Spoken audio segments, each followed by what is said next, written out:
और चलिए आज की सबसे बड़ी खबर एलजेपी से जुड़ी हुई, जहां पर चिराग पासवान की लोक जनशक्ति पार्टी में बड़ी बगावत हो गई है। बता दें आपको कि हालात ये हो गए कि पार्टी के 6 में से 5 सांसद एकजुट होकर बगावत कर चुके हैं, यानी कि सिर्फ चिराग पासवान अकेले बचे हैं। चिराग अकेले पड़ गए हैं। साथ ही पार्टी के सांसदों ने पशुपति पारस को संसदीय दल का नेता बनाने की मांग की है। इसमें यह जानकारी निकल के आ रही है कि बाकायदा इसके लिए लोकसभा अध्यक्ष को चिट्ठी भी लिख दी गई है।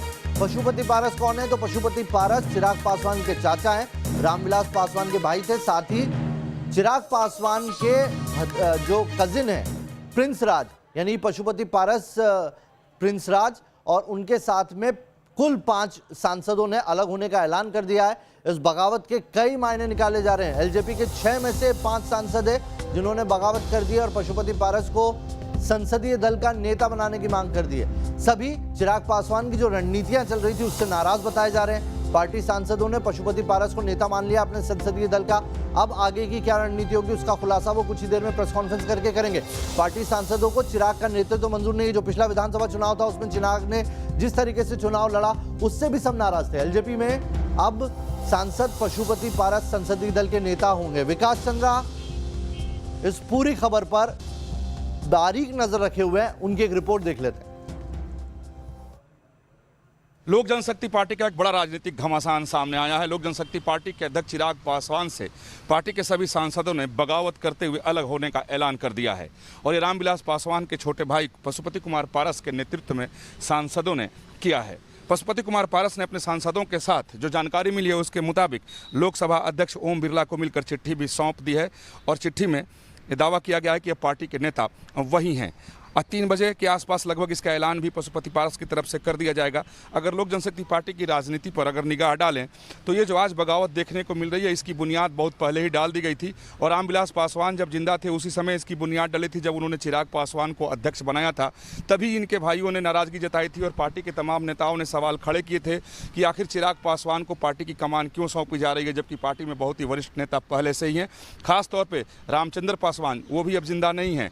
पशुपति कुमार पारस, इन सब लोगों ने सवाल खड़े किए थे कि हम लोग शुरू से इस पार्टी के लिए संघर्ष करते आ रहे हैं और जब अध्यक्ष बनाने की बारी आई तो अपने बेटे को रामविलास पासवान अध्यक्ष बना रहे हैं, यानी पुत्र मोह में फंसे हुए हैं। तो पुत्र मोह की बात तब भी कही गई थी और अब मौका मिलते ही सभी सांसदों ने पशुपति कुमार पारस, जैसा मैंने पहले भी कहा कि रामविलास पासवान के छोटे भाई हैं, उनके नेतृत्व में मिलकर चिराग पासवान से बगावत कर अलग होने का एक तरीके से ऐलान कर दिया है। हालांकि औपचारिक ऐलान दोपहर बाद ये लोग कर देंगे। यानी जो घमासान काफ़ी दिनों से देखने को मिल रहा था, पार्टी के अंदर सब कुछ ठीक ठाक नहीं चल रहा था, अब वो सामने आ गया है क्योंकि इन लोगों ने चिट्ठी लोकसभा अध्यक्ष को भी सौंप दी है और जो जानकारी मिली है कि उसके मतलब आगे की कार्रवाई ये लोग चुनाव आयोग से भी मिलकर करेंगे।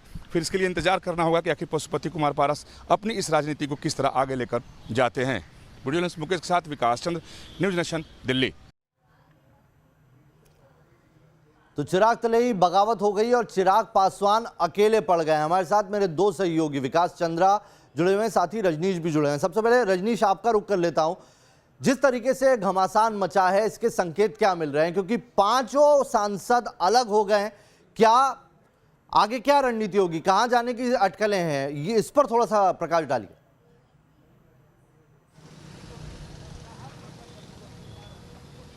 देखिए नावेद, ये परिवार के अंदर सत्ता संघर्ष है और इसकी पटकथा बहुत पहले लिखी जा चुकी थी। रामविलास पासवान की मृत्यु के बाद से ही परिवार के अंदर 2 टूट हो चुका था और लगातार पशुपति पारस इस कोशिश में थे कि पार्टी जो है वो एनडीए के साथ रहे। नीतीश कुमार में विश्वास जताया, वो बार बार कह रहे थे कि अकेले चुनाव में जाना घाटे का सौदा होगा। और अब ये खबर आ रही है कि ये जो ऑपरेशन है, जो पार्टी में टूट हुई है, सूत्र ये बता रहे हैं कि इसमें कहीं ना कहीं जेडीयू के कुछ बहुत ही नामचीन नेताओं की भूमिका है, जिन्होंने पशुपति पारस को कन्विंस किया कि अगर पार्टी ऐसे ही चलेगी तो पार्टी कुछ दिन में खत्म हो जाएगी। चिराग पासवान ने अपनी जिद पर इस चुनाव को अकेले लड़ा था। 143 सीट पर जेडीयू को हराने के लिए 1 विधायक उनके जीत पाए थे और वो विधायक भी जेडीयू में शामिल हो चुके हैं।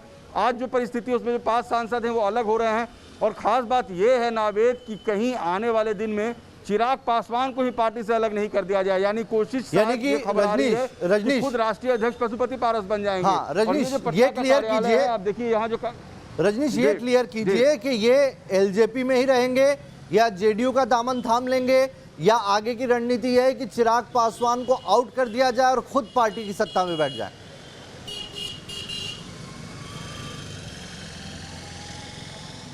देखिए पॉसिबिलिटीज़ तमाम हैं। जेडीयू, मुझे ये भी खबर मिली है कि जेडीयू ये भी कह रही है कि जिस तरीके से उपेंद्र कुशवाहा की पूरे पार्टी का विलय हो गया जेडीयू में, तो पशुपति पारस अगर लोजपा लेकर अलग होते हैं तो हो सकता है कि इनके भी विलय की बात हो।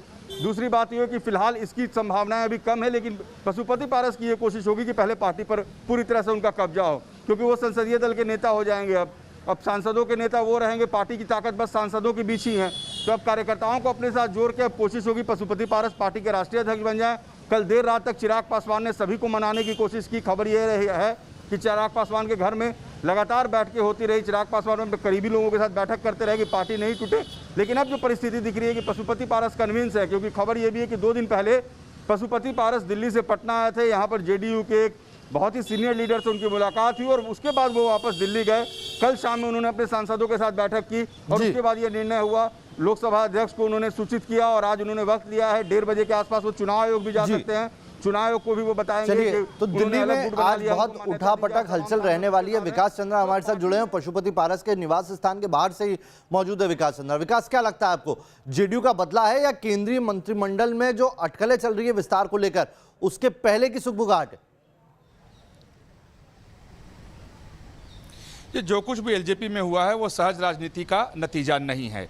इसकी खिचड़ी काफ़ी पहले से चल रही थी और देखिए कि ऐसे वक्त पे किया गया है जब मंत्रिमंडल विस्तार की सुगबुगाहट है और इसी महीने केंद्रीय मंत्रिमंडल का विस्तार होना है। और जिस तरीके से बगावत हुई है और 5 सांसद अपना अलग गुट बना लिए हैं, तो इससे सीधी सी बात है कि चिराग पासवान को जो मंत्री बनाए जाने की बात कही जा रही थी, अब वो खटाई में नजर आ ही रहा है। देखिए, रामविलास पासवान के समय में ही लोग नाराज हुए थे जब चिराग पासवान को अध्यक्ष बनाया गया था। उसके बाद जब बिहार विधानसभा के चुनाव हुए तो उस समय पार्टी के नेता भी काफ़ी इनसे नाराज हुए थे, उनके चिराग पासवान के फैसले से, कि इनका फैसला ठीक नहीं है जिस तरीके से बिहार विधानसभा चुनाव वो अकेले लड़ रहे हैं। तो तब से ही सुगबुगाहट थी और काफ़ी दिन से पशुपति कुमार पारस इसके प्रयास में भी थे। और जो तमाम तरह की अटकलें लगाई जा रही हैं कि हालांकि इसमें अभी बहुत सारी टेक्निकल प्रॉब्लम्स आएंगी, बहुत सारे कानूनी पचड़े भी हैं।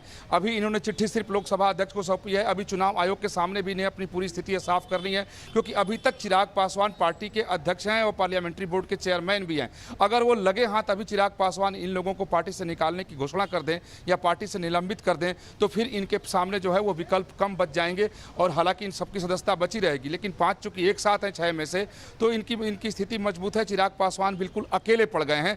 तो अब आगे की देखना होगा कि चिराग पासवान क्या कदम उठाते हैं, क्या बतौर अध्यक्ष, क्योंकि अभी भी वो पार्टी के अध्यक्ष हैं, क्या इन लोगों को निलंबित करते हैं या निष्कासित करते हैं। जैसे ही निलंबित और निष्कासित कर देंगे तो ये लोग बिल्कुल स्वतंत्र हो जाएंगे, फिर कोई भी फैसला करे, फिर अपना ये अलग गुट बना करके या तो किसी के साथ मर्जर कर जाएंगे। जो एक बात अटकलें भी लगाई जा रही थी कि शायद उपेंद्र कुशवाहा की तरह इन लोग अपना गुट बना करके और जेडीयू के साथ अपने को मर्ज कर दें।